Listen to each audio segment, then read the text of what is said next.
Hi all, good morning. Welcome back to my channel. ಎಲ್ಲರೂ ಹೇಗಿದ್ದೀರಾ? Hope ಎಲ್ಲರೂ ಚೆನ್ನಾಗಿದ್ದೀರಾ ಅಂತ ಅಂದ್ಕೊಂಡಿದ್ದೀನಿ. ಸೊ ಇವತ್ತೊಂದು ನನ್ನ ಪಾಸಿಟಿವ್ ಮಾರ್ನಿಂಗ್ನ ಸ್ಟಾರ್ಟ್ ಮಾಡ್ತಾ ಇದ್ದೀನಿ. ಬೆಳಿಗ್ಗೆ ಎದ್ದ ತಕ್ಷಣ ಒಂದು ಕಪ್ಪಷ್ಟು ಬಿಸಿ ನೀರನ್ನ ಕುಡಿದ್ರೆ ತುಂಬ ಚೆನ್ನಾಗಿ ಫ್ರೆಶ್ ಅಂತ ಅನಿಸುತ್ತೆ. ಅದು ಇವಾಗಂತೂ ಸಿಕ್ಕಾಪಟ್ಟೆ ಮಳೆ ಸ್ಟಾರ್ಟ್ ಆಗಿಬಿಟ್ಟಿದೆ. ಈ ಮಳೆಗಾಲದಲ್ಲಂತೂ ಬಿಸಿನೀರು ಕುಡಿಯೋದು ತುಂಬಾ ಚೆನ್ನಾಗಿ ಮೈಂಡ್ ಫ್ರೆಶ್ ಆಗಿರುತ್ತೆ. ಮತ್ತು ನೈಟ್ ನಾವು ಏನಾದರೂ ತಿಂದಿದ್ರೆ, ಹಿಂದಿನ ದಿನ ಆಯಿಲಿ ಫುಡ್ ಏನಾದರೂ ತಿಂದಿದ್ರೆ ಅದು ನೀಟಾಗಿ ಡೈಜೆಸ್ಟ್ ಆಗುತ್ತೆ ಮತ್ತು ಹೊಟ್ಟೆ ಕೂಡ ನೀಟಾಗಿ ಕ್ಲೀನ್ ಆಗುತ್ತೆ. ನಿಮಗೆ ಮೋಷನ್ ಕೂಡ ತುಂಬಾ ಚೆನ್ನಾಗಿ ಫ್ರೀಯಾಗಿ ಆಗುತ್ತೆ. ಸೊ ಹಾಗೆಯೇ ನನ್ನ ಒಂದು ಯೋಗಾಭ್ಯಾಸನ ಸ್ಟಾರ್ಟ್ ಮಾಡ್ತಾ ಇದ್ದೀನಿ. ಯೋಗ, ವಾಕಿಂಗ್ ಅಂತೂ ನಾನು ಮಾಡ್ತೀನಿ. ಸೊ ಡೈಲಿ ಎಷ್ಟೊತ್ತಾಗುತ್ತೋ ಒಂದು 10 ನಿಮಿಷ, ಟೈಮ್ ಇಲ್ಲ ಅಂದರೂ ಕೂಡ ನಾನು ಒಂದು 10ರಿಂದ 15 ನಿಮಿಷ ಆದರೂ ವಾಕ್ ಅಂತೂ ಮಾಡ್ತೀನಿ. ಟ್ರೆಡ್ಮಿಲಲ್ಲಿ ವಾಕ್ ಮಾಡ್ತೀನಿ. ಹೊರಗಡೆ ಹೋಗೋದಕ್ಕೆ ಆಗ್ತಾ ಇಲ್ಲ, ಇವಾಗ ತುಂಬಾ ಮಳೆ ಸ್ಟಾರ್ಟ್ ಆಗಿದೆ ಅಲ್ವಾ. ಸೊ ಹಾಗಾಗಿ ಇವಾಗ ನನಗೆ ಸ್ವಲ್ಪ ವರ್ಕ್ ಪ್ರೆಷರ್ ಜಾಸ್ತಿ ಆಗ್ತಾ ಇರೋದ್ರಿಂದ ಧ್ಯಾನನೂ ಕೂಡ ಸ್ಟಾರ್ಟ್ ಮಾಡ್ಕೊಂಡಿದ್ದೀನಿ. ಧ್ಯಾನನ ಮಾಡೋದ್ರಿಂದ ನಮಗೆ ಸ್ವಲ್ಪ ಸ್ಟ್ರೆಸ್ ಕಡಿಮೆ ಅಂತ ಅನಿಸುತ್ತೆ. ತುಂಬಾ ಚೆನ್ನಾಗಿ ಮೈಂಡ್ ಫ್ರೆಶ್ ಆಗುತ್ತೆ ಮತ್ತು ಯಾವುದೇ ಕಾರಣಕ್ಕೂ ಸಿಟ್ಟು ಅಂತ ಹೇಳಿ ಬರೋದಿಲ್ಲ. ಸ್ವಲ್ಪ ಸಿಟ್ಟು ಕಡಿಮೆ ಆಗೋ ರೀತಿಯಲ್ಲಿ ಆಗುತ್ತೆ. ನಮಗೆ ಸ್ಟ್ರೆಸ್ ಆದಾಗ ಮೈಂಡ್ ನಮಗೆ ಯಾವ ಥರ ರಿಯಾಕ್ಟ್ ಮಾಡ್ತೀವಿ ಅಂತ ಹೇಳಿ ಗೊತ್ತಾಗೋದಿಲ್ಲ. ಸಿಟ್ಟು ಬಂದಂಗೆ ಆಗ್ತಾ ಇರುತ್ತೆ. ಯಾವ ಕೆಲಸನೂ ಕೂಡ ನಮಗೆ ಪ್ರಾಪರಾಗಿ ಮಾಡ್ಕೊಳ್ಳೋದಕ್ಕೆ ಆಗ್ತಾ ಇರೋದಿಲ್ಲ. ಸೊ ಅಂಥ ಟೈಮಲ್ಲಿ ಧ್ಯಾನನ ಮಾಡೋದ್ರಿಂದ ತುಂಬಾ ಚೆನ್ನಾಗಿ ನಮಗೆ ಮೈಂಡ್ ರಿಲೀಫ್ ಆಗುತ್ತೆ ಅಂತ ಹೇಳ್ಬೋದು. ಪ್ರತಿದಿನ ಯೋಗ ಮಾಡೋದ್ರಿಂದ ದೇಹ ಮತ್ತು ಮನಸ್ಸಿಗೆ ತುಂಬಾ ನಮಗೆ ರಿಲ್ಯಾಕ್ಸ್ ಅಂತ ಅನಿಸುತ್ತೆ. ಖಂಡಿತ ಟ್ರೈ ಮಾಡಿ. ಸ್ಟ್ರೆಸ್ ಲೆವೆಲ್ನ ಕಡಿಮೆ ಮಾಡುತ್ತೆ. ಇದು ಒಂದು ಇವಾಗ ಸ್ಟಾರ್ಟ್ ಆಗಿರೋದು ಅಂತ ಏನಿಲ್ಲ. ಹಿಂದಿನ ಕಾಲದಿಂದನೂ ಕೂಡ ಯೋಗ, ಧ್ಯಾನ ಎಲ್ಲನೂ ಕೂಡ ಮಾಡ್ಕೊತಾನೆ ಬರ್ತಾಯಿದ್ರು. ಇವಾಗ ಮತ್ತೆ ಟ್ರೆಂಡಿಂಗಲ್ಲಿ ಬರ್ತಾ ಇದೆ. ಸೊ ಇದು ಟ್ರೆಂಡ್ ಅನ್ನೋದಕ್ಕಿಂತ ನಮ್ಮ ಹೆಲ್ತ್ ಕಾನ್ಷಿಯಸ್ ಅಂತ ಹೇಳ್ಬೋದು. ಪ್ರತಿದಿನ ಯೋಗ ಮಾಡೋದ್ರಿಂದ ತುಂಬಾ ಮನಸ್ಸಿಗೆ ವಿಶ್ರಾಂತಿ ಕೊಡೋ ರೀತಿಯಲ್ಲಿ ಆಗುತ್ತೆ ಅಂತ ಹೇಳ್ಬೋದು.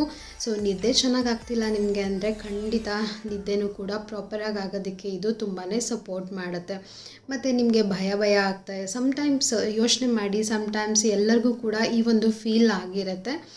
ಯಾವುದೋ ಒಂದಿನ ಭಯ ಆಗೋದು, ಏನೇನೋ ನೆಗೆಟಿವ್ ಥಾಟ್ಸ್ ಬರೋದು, ಅದನ್ನು ಕೂಡ ಕಡಿಮೆ ಆಗೋದಕ್ಕೆ ತುಂಬಾ ಸಪೋರ್ಟ್ ಮಾಡುತ್ತೆ.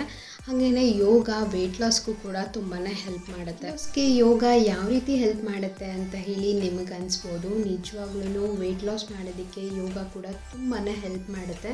ಸೊ ನೀವು ಮ್ಯಾನಿಫೆಸ್ಟ್ನ ಯಾವ ರೀತಿ ಮಾಡ್ತೀರಾ, ಅದೇ ನಮ್ಮ ಎಲ್ಲ ಒಂದು ಏನಾಗ್ತಾ ಇರುತ್ತೆ ಅದಕ್ಕೆ ರೀಸನ್ ಆಗಿರುತ್ತೆ ಅಂತ ಹೇಳ್ಬೋದು. ಸೊ ಮ್ಯಾನಿಫೆಸ್ಟೇಷನ್ ಅಂದರೆ ಇಷ್ಟೇ. ನಾವು ಯಾವಾಗಲೂ ಪಾಸಿಟಿವ್ ಆಗಿರಬೇಕು, ಪಾಸಿಟಿವ್ ಆಗಿ ಥಿಂಕ್ ಮಾಡ್ತಾ ಇರಬೇಕು ಮತ್ತು ಪಾಸಿಟಿವ್ ಆಗಿ ಫೀಲ್ ಮಾಡ್ಕೋತಾ ಇರಬೇಕು. ನನ್ನ ಕೈಲಾಗುತ್ತೆ, ನಾನು ಮಾಡ್ತೀನಿ, ವೆಯ್ಟ್ ಲಾಸ್ ಆಗುತ್ತೆ, ವೆಯ್ಟ್ ಗೇನ್ ಆಗುತ್ತೆ ಮತ್ತು ನಾನು ಹೆಲ್ದಿಯಾಗಿರ್ತೀನಿ.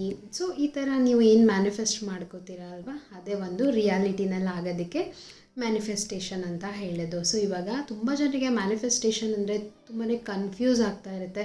ಇದೇನಪ್ಪ ಇವಾಗ ಮ್ಯಾನಿಫೆಸ್ಟೇಷನ್ ಅಂತ ಹೇಳಿ ಹೇಳ್ತಾರೆ, ಏನು ಅರ್ಥನೇ ಆಗೋದಿಲ್ವಲ್ಲ ಅಂತ ಹೇಳಿ. ಸೊ ನಿಜವಾಗ್ಲೂ ಮ್ಯಾನಿಫೆಸ್ಟೇಷನ್ ಅಂದರೆ ಇಷ್ಟೇ. ಪಾಸಿಟಿವ್ ಆಗಿರೋದು, ಪಾಸಿಟಿವ್ ಆಗಿ ಥಿಂಕ್ ಮಾಡೋದು ಮತ್ತು ಯಾವಾಗಲೂ ಪಾಸಿಟಿವ್ ಆಗಿ ನಾವು ಫೀಲ್ ಮಾಡೋದು. ಪ್ರತಿಯೊಂದು ಕೆಲಸದಲ್ಲೂ ಕೂಡ ಪಾಸಿಟಿವ್ನೆಸ್ನಲ್ಲಿರೋದು. ಸೊ ಇದೇ ಮ್ಯಾನಿಫೆಸ್ಟೇಷನ್ ಅಂತ ನನ್ನ ಪ್ರಕಾರ. ಸೊ ಬೇರೆ ರೀತಿಯಲ್ಲಿ ಏನಿದೆಯೋ ಗೊತ್ತಿಲ್ಲ, ನನ್ನ ಪ್ರಕಾರ ಇದೇ ಮ್ಯಾನಿಫೆಸ್ಟೇಷನ್ ಅಂತ ನಾನು ಅಂದ್ಕೊಂಡಿದ್ದೀನಿ. ವೆಯ್ಟ್ ಲಾಸ್, ಯೋಗ, ಹೆಲ್ದಿ ಅಂತ ಹೇಳಿ ಇದೇನು ಪೂರಿನ ಮಾಡ್ಕೊಂಡಿದ್ದೀರಲ್ಲ ಅಂತ ಅಂದ್ಕೋಬೋದು. ಸೊ ಪೂರಿನ ಮಾಡಿದೆ ನಾನು 6 ಮಂತ್ಸ್ ಆಯಿತು ಅಂತ ಅನಿಸುತ್ತೆ. ಲಿಟರಲಿ ನಾನು ಪೂರಿ ಮಾಡೋದೇ ಇಲ್ಲ, ತುಂಬ ಅಂದರೆ ತುಂಬ ಕಡಿಮೆ.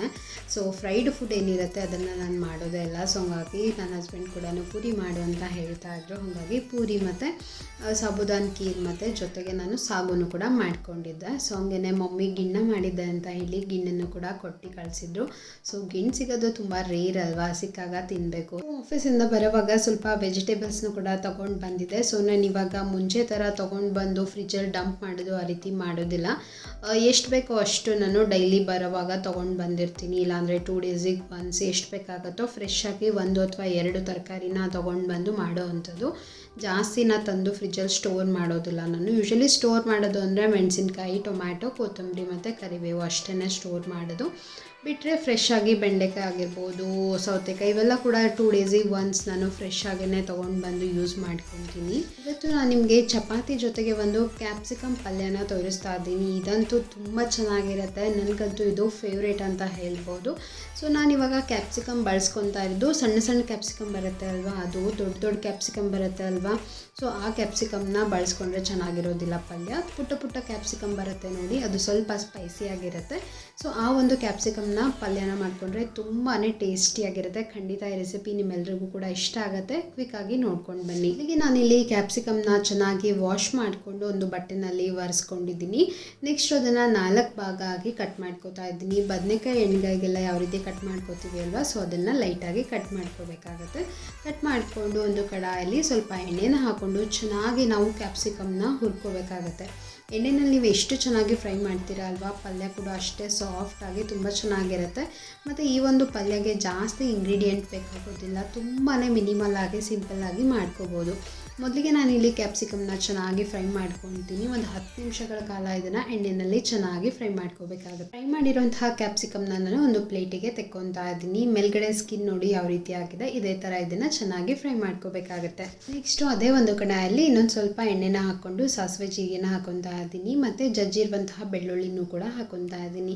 ಬೆಳ್ಳುಳ್ಳಿನ ಸ್ವಲ್ಪ ಜಾಸ್ತಿ ಹಾಕ್ಕೊಳ್ಳಿ, ಚೆನ್ನಾಗಿರುತ್ತೆ ರುಚಿ. ಸ್ವಲ್ಪ ಕರಿಬೇವನ್ನ ಹಾಕ್ಕೊಂಡು ಅರಿಶಿನ ಪುಡಿನ ಹಾಕ್ಕೊಂಡು ಫ್ರೈ ಮಾಡಿರುವಂತಹ ಕ್ಯಾಪ್ಸಿಕಮ್ನ ಹಾಕ್ಕೊಂಡು ಚೆನ್ನಾಗಿ 1-2 ನಿಮಿಷ ಫ್ರೈ ಮಾಡ್ಕೊಳ್ಳೋಣ. ಸೊ ಇದಕ್ಕೆ ಜಾಸ್ತಿ ಟೈಮ್ ತೊಗೊಳ್ಳೋದಿಲ್ಲ, ಮೊದಲೇ ಫ್ರೈ ಮಾಡ್ಕೊಂಡ್ಬಿಟ್ರೆ ತುಂಬಾ ಈಸಿಯಾಗಿ ಪಲ್ಯನ ಮಾಡ್ಕೋಬೋದು. ನೆಕ್ಸ್ಟು ನಾನು ಇಲ್ಲಿ ಶೇಂಗಾನ ಹುರಿದು ಪೌಡರ್ ಮಾಡಿ ಇಟ್ಕೊಂಡಿದ್ದೆ. ಸೊ ಅದನ್ನು ಒಂದು 4 ಟೇಬಲ್ ಸ್ಪೂನಷ್ಟು ಹಾಕ್ಕೊಂಡು ಸ್ವಲ್ಪ ನೀರನ್ನ ಹಾಕ್ಕೊಂಡು ಇದನ್ನು ನೀರಿನಲ್ಲಿ ಚೆನ್ನಾಗಿ ಬಾಯ್ಲ್ ಮಾಡ್ಕೊತೀನಿ. ರುಚಿಗೆ ಎಷ್ಟು ಬೇಕೋ ಅಷ್ಟು ಸಾಲ್ಟ್ನ ಆ್ಯಡ್ ಮಾಡ್ಕೊಳ್ಳಿ.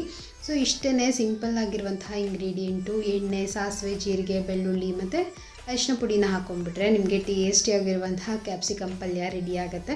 ತುಂಬಾ ಸಿಂಪಲ್ ಆಗಿರುವಂತಹ ಇಂಗ್ರೀಡಿಯೆಂಟ್. ಇಷ್ಟೇನಾ ಅಂತ ಅನ್ಕೋಬೋದು, ರುಚಿ ಮಾತ್ರ ಸಖತ್ ಟೇಸ್ಟಿಯಾಗಿರುತ್ತೆ. ಇದ್ರ ಜೊತೆಗೆ ನೀವು ಪ್ಲೇನ್ ದಾಲ್ನ ಮಾಡಿಕೊಂಡು ರೊಟ್ಟಿ ಜೊತೆಗೂ ಕೂಡ ಕಾಂಬಿನೇಷನ್ ಮಾಡ್ಕೋಬೋದು. ಸೊ ನಾನಿವತ್ತು ಕ್ಯಾಪ್ಸಿಕಮ್ ಪಲ್ಯ ಜೊತೆಗೆ ಚಪಾತಿನ ಮಾಡ್ಕೊಂಡಿದ್ದೀನಿ. ಜೊತೆಗೆ ಸ್ವಲ್ಪ ಕುಕುಂಬರ್ನೂ ಕೂಡ ತೊಗೊಂಡಿದ್ದೀನಿ. ಮತ್ತು ಮ್ಯಾಂಗೋ ಸೀಸನಲ್ಲಿ ಮ್ಯಾಂಗೋನ ಮಿಸ್ ಮಾಡೋ ಹಾಗೆ ಇಲ್ಲ, ಪ್ರತಿದಿನವೂ ಕೂಡ ಎಂಜಾಯ್ ಮಾಡಿತ್ತು ಇವತ್ತಿನ ಡಿನ್ನರ್. ಇವಾಗ ದೀಪ ಎಲ್ಲ ಹಚ್ಚಿ ರೆಡಿ ಆಗಿದ್ದೀವಿ, ಅಮ್ಮ ಮನೆಗೆ ಹೋಗೋಣ ಊಟಕ್ಕೆ ಅಂತ ಹೇಳಿ.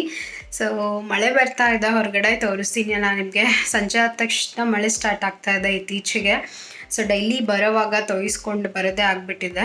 ಸೊ ಇವಾಗೂ ಕೂಡ ಮಳೆ ಬರ್ತಾ ಇದೆ, ನೋಡೋಣ ಮಳೆ ಏನಾದರೂ ಇಟ್ಕೊಂಡ್ರೆ ಹೋಗೋಣ, ಇಲ್ಲ ಅಂತಂದರೆ ಕಾರ್ ತೊಗೊಂಡು ಹೋಗೋಣ ಅಂತ ಹೇಳಿ ಅಂದ್ಕೊಂಡಿದ್ದೀವಿ. ಸೊ ಹುಬ್ಳಿನಲ್ಲಂತೂ ಟ್ರಾಫಿಕ್ ಗೊತ್ತೇ ಇರುತ್ತೆ, ಮಿನಿ ಬಾಂಬೆ ಅಂತ ಹೇಳಿ ಹೇಳ್ತಾರೆ. ಸೊ ಸಿಕ್ಕಾಪಟ್ಟೆ ಟ್ರಾಫಿಕ್ ಇರುತ್ತೆ, ಅದು ಸಂಡೇ ಬೇರೆ. ಮಳೆ ಇರಲಿ, ಚಳಿ ಇರಲಿ, ಬಿಸಿಲು ಇರಲಿ, ಶಾಪಿಂಗ್ ಮಾಡೋದಕ್ಕಂತೂ ಬಂದಿರ್ತಾರೆ ಮಾರ್ಕೆಟಿಗೆ. ಸೊ ನೋಡೋಣ, ಕಾರ್ ತೊಗೊಂಡು ಹೋದರೆ ಪಾರ್ಕಿಂಗ್ ಪ್ರಾಬ್ಲಮ್ ಆಗುತ್ತೆ ನಮ್ಮ ಅಮ್ಮನ ಮನೆ ಹತ್ರ. ಸೊ ಹಂಗಾಗಿ ನಾವು ಕಾರ್ನ ಯೂಶ್ವಲಿ ಅಮ್ಮ ಮನೆಗೆ ಹೋಗೋವಾಗ ತೊಗೊಂಡು ಹೋಗಲ್ಲ, ಯೂಶ್ವಲಿ ನಾನು ಬೈಕೆ ತೊಗೊಂಡು ಹೋಗಿರ್ತೀವಿ. ಸೊ ನೋಡೋಣ, ಇವತ್ತೇನಾದರೂ ಮಳೆ ನಿಲ್ಲಿಲ್ಲ ಅಂತ ಅಂದರೆ ಕಾರ್ ತೊಗೊಂಡು ಹೋಗೋಣ, ಇಲ್ಲ ಅಂತ ಅಂದರೆ ಬೈಕಲ್ಲೇ ಹೋಗೋಣ ಅಂತ ಅಂದ್ಕೊಂಡಿದ್ದೀವಿ. ಸೊ ನೋಡೋಣ ಹೇಗಾಗುತ್ತೋ ಏನು ಅಂತ ಹೇಳಿ ಡ್ರೆಸ್ ಎಲ್ಲ ಹಾಕ್ಕೊಂಡು ರೆಡಿ ಆಗಿದ್ದೀನಿ. ಸೊ ಬನ್ನಿ, ಇವತ್ತಿನ ಸಂಡೇ ಯಾವ ರೀತಿಯಾಗಿರುತ್ತೆ, ಯಾವ ರೀತಿಯಾಗಿತ್ತು ಅಂತ ಹೇಳಿ ನಿಮ್ಮ ಜೊತೆಗೆ ಶೇರ್ ಮಾಡ್ಕೋತೀನಿ. ಸೊ ಹಾಗೆ ಇವತ್ತು ಒಂದು ಆಮ್ ಪಾಪಡ್ ರೆಸಿಪಿನ ಶೂಟ್ ಮಾಡ್ಕೊಂಡಿದ್ದೆ. ಸೊ ಅದನ್ನು ಕೂಡ ಇವತ್ತು ನಿಮ್ಮ ಜೊತೆಗೆ ಇವಾಗ ಶೇರ್ ಮಾಡ್ತೀನಿ, ನೋಡ್ಕೊಂಡು ಬನ್ನಿ. ತುಂಬ ಚೆನ್ನಾಗಾಗತ್ತೆ ಟೇಸ್ಟು. ಮ್ಯಾಂಗೋ ಸೀಸನ್ ಮುಗಿಯೋಷ್ಟರಲ್ಲಿ ಖಂಡಿತ ಟ್ರೈ ಮಾಡಿ, ಸಖತ್ ಟೇಸ್ಟಿಯಾಗಿರುತ್ತೆ. ಚಿಕ್ಕ ಮಕ್ಕಳಿಗೆ ನೀವು ಅದನ್ನು ಚಾಕ್ಲೇಟ್ ಅಥವಾ ಜೆಲ್ಲಿ ಅಂತ ಹೇಳಿ ಕೊಡ್ಬೋದು, ಹೆಲ್ದಿಯಾಗಿರುತ್ತೆ ಮನೆಯಲ್ಲಿ ಮಾಡ್ಕೊಳ್ಳೋದ್ರಿಂದ. ಸೊ ಬನ್ನಿ, ಇವತ್ತಿನ ವ್ಲಾಗ್ ಯಾವ ರೀತಿಯಾಗಿ ಹೋಗುತ್ತೆ ಅಂತ ಹೇಳಿ. ಫೈನಲಿ ಮಳೆ ಕಡಿಮೆ ಆಯಿತು, ಪೂರ್ತಿಯಾಗಿ ಏನು ಸ್ಟಾಪ್ ಆಗಿಲ್ಲ, ಸಣ್ಣದಾಗಿ ಬರ್ತಾ ಇತ್ತು. ಸೊ ಟೈಮ್ ಬೇರೆ ಆಗ್ತಾ ಇದೆ, ಹೋಗಿ ಬಂದುಬಿಡೋಣ ಅಂತ ಹೇಳಿ ಇವಾಗ ಬೈಕಲ್ಲೇ ಹೋಗ್ತಾ ಇದ್ವಿ. ಸೊ ಚೆನ್ನಾಗಿತ್ತು, ಚಳಿ ಒಂಥರ ಬೈಕ್ ರೈಡ್ ಮಳೆಯಲ್ಲಿ ಒಂಥರ ಚೆನ್ನಾಗಿರುತ್ತೆ. ಸೊ ಮಳೆ ಬರಬಾರ್ದು ಅಷ್ಟೇ, ಬಟ್ ಈ ಥರ ಒಂದು ಕ್ಲೈಮೇಟಲ್ಲಿ ಹೋಗೋದಕ್ಕೆ ಚೆನ್ನಾಗಿ ಅನಿಸುತ್ತೆ. ನಾನು ಮತ್ತೆ ಡ್ರೆಸ್ನ ಚೇಂಜ್ ಮಾಡಿಕೊಂಡು ಹೊರಡ್ತಾ ಇದ್ದೀನಿ.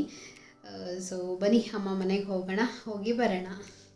ಸೊ ಅಮ್ಮ ಮನೆಗೆ ಹೋಗಿ ನಾವು ನೈಟ್ ಬಂದಾಗ 11 o'clock ಆಗಿತ್ತು. ಮತ್ತು ನನಗೆ ವ್ಲಾಗ್ನ ಕಂಟಿನ್ಯೂ ಮಾಡೋದಕ್ಕಾಗಿಲ್ಲ.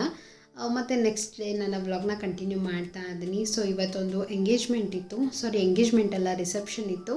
ಸೊ ರಿಸೆಪ್ಷನಿಗೆ ಹೋಗೋಣ ಅಂತ ಹೇಳಿ ಸಿಂಪಲ್ಲಾಗಿ ಒಂದು ಡ್ರೆಸ್ನ ಹಾಕ್ಕೊಂಡು ರೆಡಿ ಆಗಿದ್ದೀನಿ. ನಾನು ಮತ್ತು ನನ್ನ ಹಸ್ಬೆಂಡ್ ಹೊರಡ್ತಾ ಇದ್ವಿ. ಸೊ ನವೀನ್ ಹೋಟೆಲಲ್ಲಿ ಇತ್ತು ಅದು, ಹುಬ್ಳಿನಲ್ಲಿ ನವೀನ್ ಹೋಟೆಲ್ ಎಲ್ಲರಿಗೂ ಕೂಡ ಗೊತ್ತಿರುತ್ತೆ, ತುಂಬಾ ಫೇಮಸ್ ಹೋಟೆಲ್. ಸೊ ಅಲ್ಲಿ ಇತ್ತು, ತುಂಬಾ ಚೆನ್ನಾಗಿ ಡೆಕೋರೇಷನ್ ಮಾಡಿದರು. ಸ್ವಲ್ಪ ವಿಡಿಯೋ ಕ್ಲಿಪ್ಪಿಂಗ್ನ ತೊಗೊಂಡೆ ನಿಮಗೆ ತೋರಿಸೋಣ ಅಂತ ಹೇಳಿ. ಸೊ ಬಂದಿದ್ದೀವಿ, 8 o'clock ಆಗಿದೆ ಟೈಮು. ಬೇಗನೆ ಊಟ ಮಾಡ್ಕೊಂಡು ಹೋಗ್ಬಿಡೋಣ. ಸಿಕ್ಕಾಪಟ್ಟೆ ಮಳೆ ಇರೋದ್ರಿಂದ ಹೋಗೋದಕ್ಕೆ ಮನಸ್ಸಾಗಲ್ಲ, ಬಟ್ ಇದು ಬಿಡೋ ರೀತಿಯಲ್ಲಿ ಇರಲಿಲ್ಲ. ಸೊ ನಮ್ಮ ಬ್ಯಾಂಕಲ್ಲಿ ವರ್ಕ್ ಮಾಡುವಂತಹ ಮೇಡಮ್ ಅವರ ಮಗಳ ಮದುವೆ ಇತ್ತು. ಸೊ ಹಂಗಾಗಿ ಬಂದಿದ್ವಿ. ನವೀನ್ ಹೋಟೆಲ್ ಒಳಗಡೆ ಹಾಲ್ ಅಂತೂ ತುಂಬಾ ಚೆನ್ನಾಗಿದೆ. ನನಗೆ ಇಷ್ಟ ಆಯಿತು. ನನ್ನ ತಂಗಿದು ಮದುವೆ ಏನಾದರೂ ನೆಕ್ಸ್ಟ್ ಮಾಡಿದಾಗ ಇಲ್ಲೇ ಮಾಡಬೇಕು ಅಂತ ಹೇಳಿ ಅನ್ನಿಸ್ತು. ತುಂಬಾ ಚೆನ್ನಾಗಿತ್ತು, ಬ್ಯೂಟಿಫುಲ್ ಆಗಿತ್ತು. ಸೊ ಊಟನ ಮುಗಿಸ್ಕೊಂಡು ಇವಾಗ ವಾಪಸ್ ಹೊರಡ್ತಾ ಇದ್ದೀವಿ. ನೆಕ್ಸ್ಟ್ ವಿಡಿಯೋದಲ್ಲಿ ನಾನು ನಿಮಗೆ ಸಿಗ್ತೀನಿ. ಅಂಟಿಲ್ ದೆನ್ ಟೇಕ್ ಕೇರ್, ಬಾಯ್.